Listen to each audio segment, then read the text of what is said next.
A lot of things are going to change around here. Mike Tomlin, 2025, after the season press conference. Do you believe him? Let's talk about the many moves they've made since Tomlin's made that now, I think, infamous comment.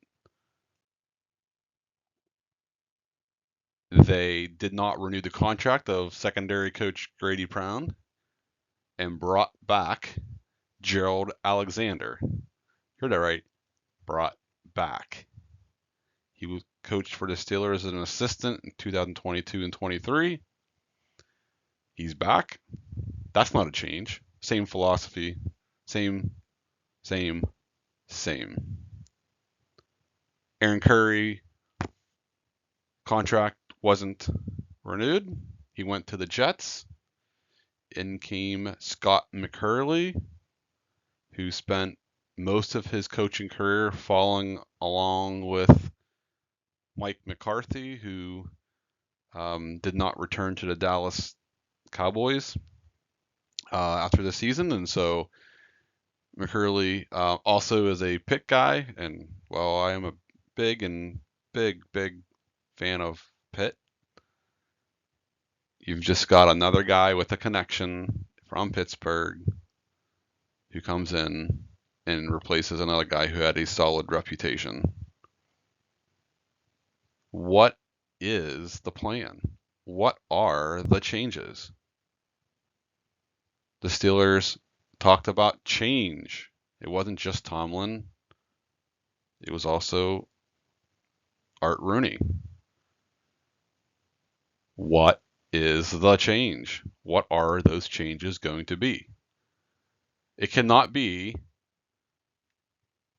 oh, we're going to have a new left tackle. Dan Moore's gone, and we're going to bring in and flip over Broderick Jones over to left tackle where he should have been last year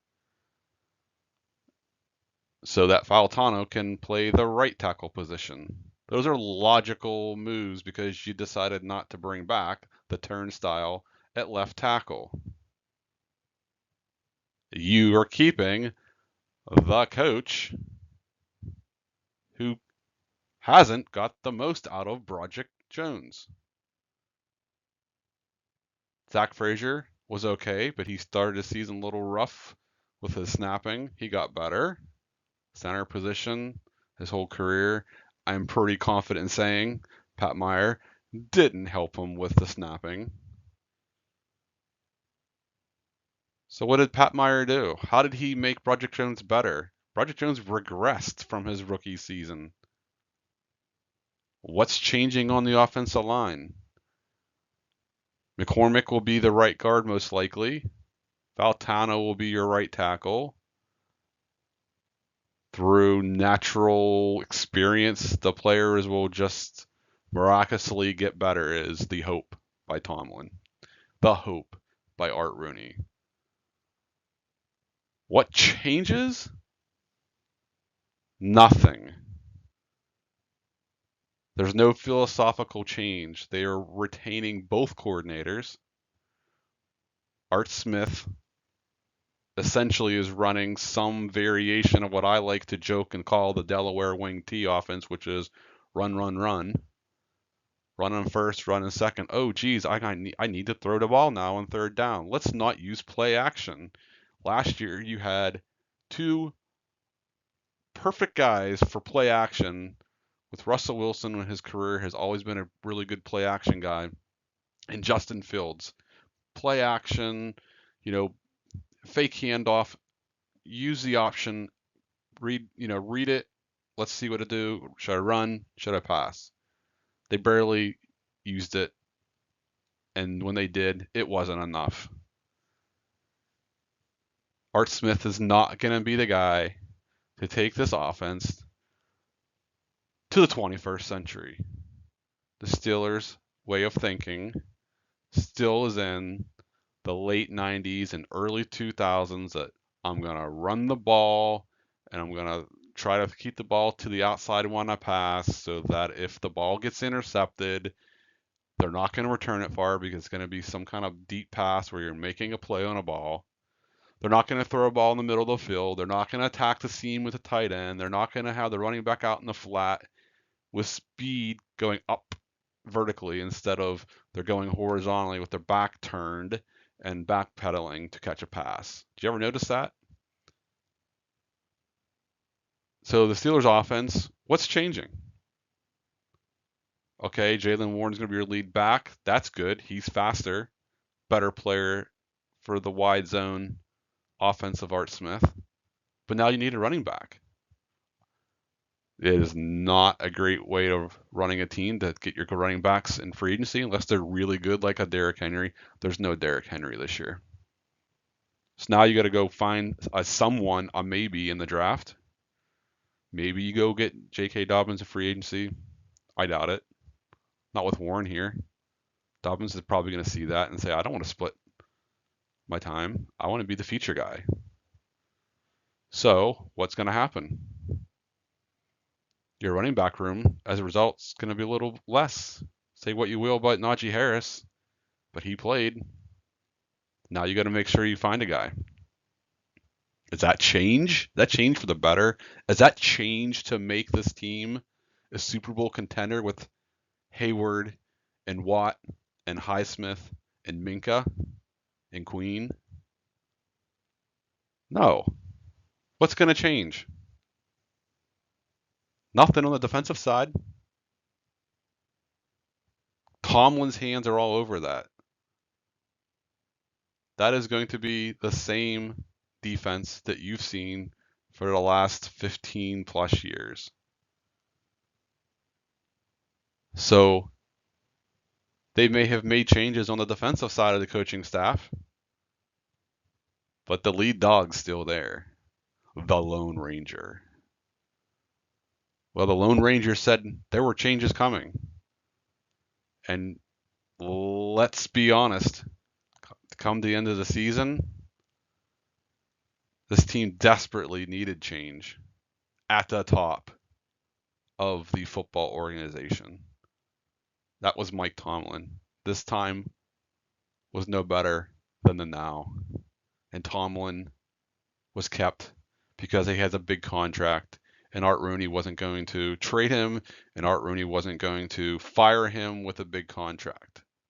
The man operates in fear as it relates to making a coaching decision. So what changes? It won't be a Rooney. It's not going to be Tomlin. It's not going to be your coordinators. Oh, it's going to be your quarterback? You mean the quarterback room now that you may not even have come day one on Monday with the legal tampering period where Justin Fields is no doubt going to get offers from the Jets, the Giants, the Saints. What are you going to do? It's going to be changed for the worse at the quarterback room because without Fields' athleticism, with a young offensive line coached by the same guy, what's changing? What's getting better? How are you taking that leap to make sure that TJ Watt and Cam Hayward are winning a Super Bowl? Hall of Fame type careers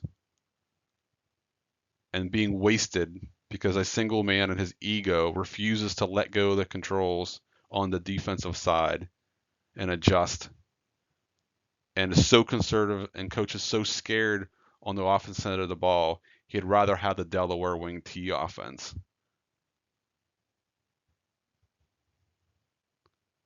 That is why these Pittsburgh Steelers will not win the Super Bowl in 2025. They coach and they organize like they're scared. They're not aggressive. They don't pursue things on the outside, on the edges, to be better than what is out there, coached by others. So come Monday, let's see how the Pittsburgh Steelers operate. Are they going to go spend all of their cap money on the defensive side of the ball? Because history says, just like we saw last year with Patrick Queen, the Steelers will undoubtedly address holes on the immediate side going after players like cornerback. They're going to address that position, I believe, immediately. And we'll see who they go with. And we'll address that in the next episode of who could the Steelers be potentially targeting on Monday to address the CB2 position alongside Joey Porter Jr. Thank you for listening. This was Bowser Sports on the Pittsburgh Steelers.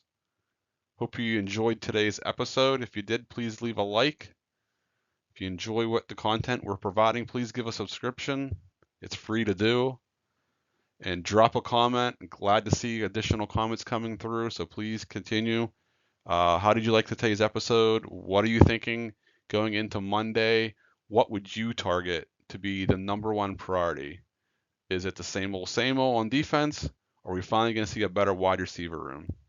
And what happens with Justin Fields and Russell Wilson? Or who is the other third quarterback this team may have to go after because the other two don't want to stick around for Mike Tomlin stuff? Thanks for listening. Until next time, have a good one.